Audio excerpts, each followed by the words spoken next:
When I think about parties, getting trapped in a pool under an automatic pool cover is never the first thought that comes to my mind. But one day, when I was invited to a pool party at my crush's house, that was just what happened to me. The fact that I was trapped in there with Sandy, I still couldn't decide whether it was good or bad luck. Hi, I'm Eli, and I was trapped in a pool with my crush for 24 hours. But before we get to the meat of the story, please remember to like, subscribe, and hit that notification bell icon to show your support for me. Luckily, it happened during the height of summer. Otherwise, Sandy and I would have been frozen long before anyone found us. Sandy didn't even know who I was before then. Her cousin Layla invited me. And knowing that the party was at my crush's house, I didn't even have to think twice. I'd pined after her the whole afternoon. I'd be talking to other people with one eye, following wherever Sandy was. Twice I tried to talk to her, but all I could manage was a couple of lame pickup lines that only made the interaction exceedingly awkward. Honestly, I was towing the line between pathetic and creepy that day. As the afternoon rolled by, the party began to die down, and as the number of people dwindled, so too did the chances I had to actually repair my previous impressions. I knew I had to move quickly. I moved so quick, I bumped into her and my nose hit her forehead.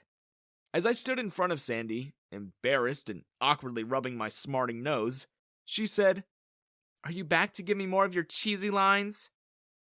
I was gonna pretend like I wasn't. Instead, what I said was, actually, I was. Luckily for the both of us, I'm more clumsy than cheesy. Sandy finally laughed. "I have to thank your clumsiness then," she said. "Saved us both from another painful 5 seconds. I chuckled at that. "Yeah, sorry," I said. No, don't apologize. It was funny," said Sandy. I'm Eli, by the way," I said as I extended my hand to shake hers. She took my hand and gently shook it once.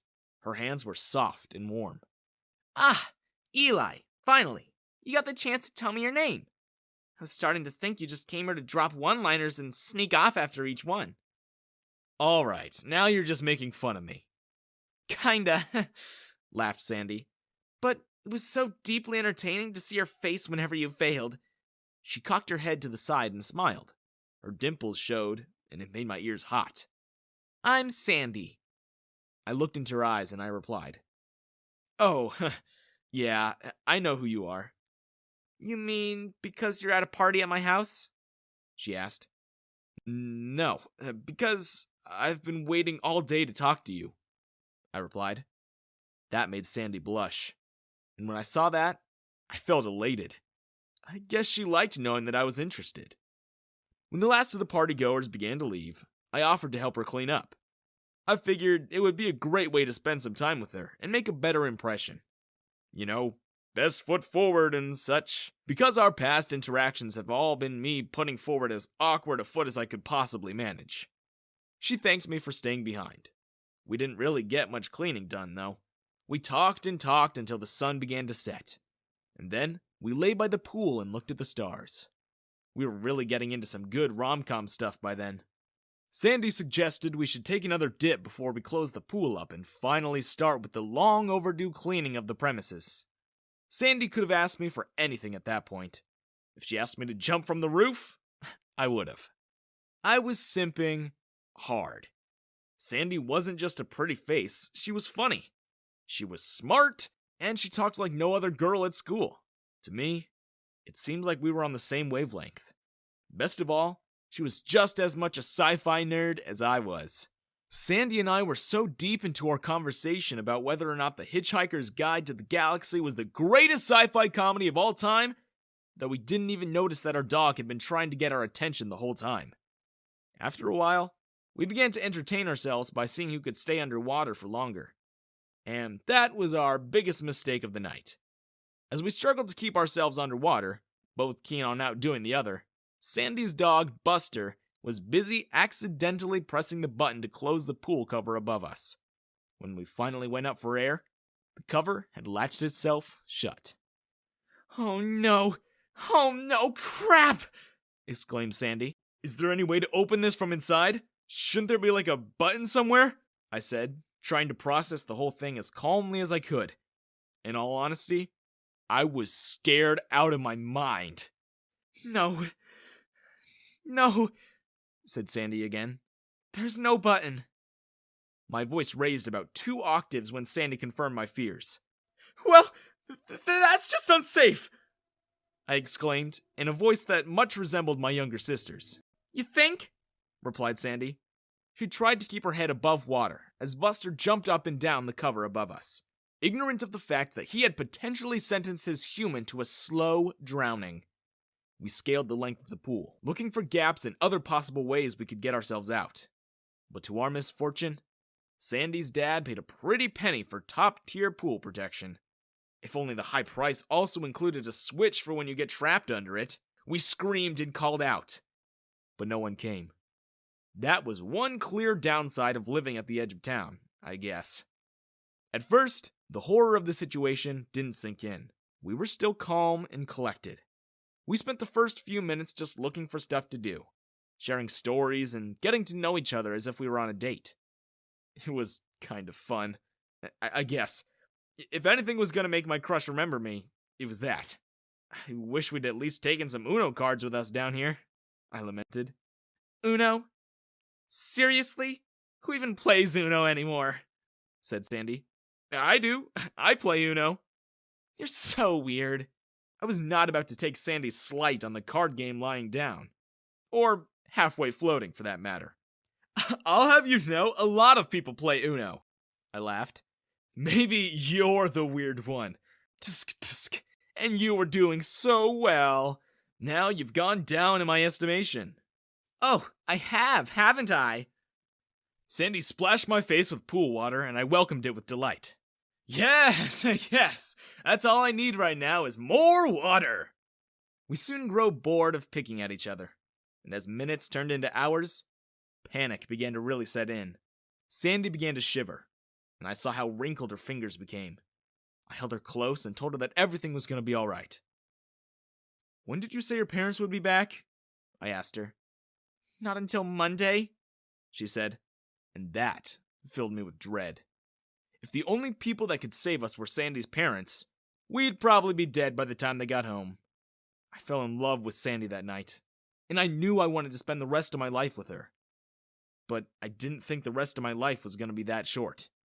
The night deepened, and we ran out of things to keep us occupied. We were both getting tired and sleepy too. We took turns gently slapping each other's cheeks when the other dozed off. Luckily, the steps in the shallow end of the pool had enough space for us to lean our backs on, so we didn't have to tread water the whole time. We tried floating on our backs to see if we could fall asleep that way. But since it was fresh water and we had no flotation devices with us, it didn't work in the slightest. Our hands and feet soon began to resemble very large, very pale prunes. And at first, it was fine. But the longer we stayed, the more painful it got. The irony of having a waterproof phone, but not having it when I took a dip, dawned on me. If only I had enough sense or confidence to have asked for her number or a selfie before we got locked in. It was one of those moments when having your phone with you at all times really would have paid off. I took Sandy's hand in mine and told her again that everything was going to be fine. And then, I felt my eyelids grow heavy.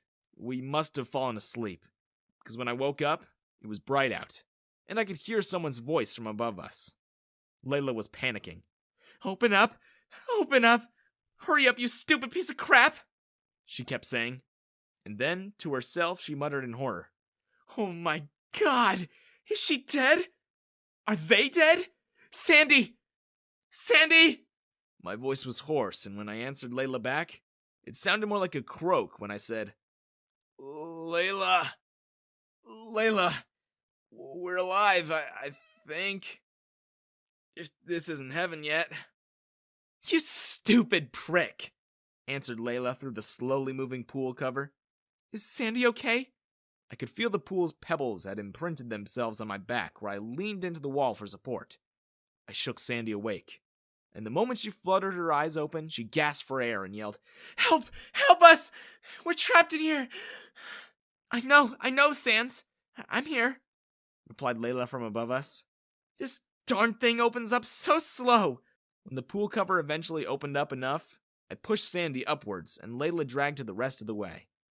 Neither of us really had much strength left in us, and so after Layla's rescue, we just lay there, on the grass by the pool, and soaked up the warmth of the summer sun. Layla then slapped me across the face. "Why'd you get yourselves trapped in there for?" she demanded. I didn't know how to answer. It wasn't like we intended that to happen. All I could say was, it was the dog. I think. I was so out of it.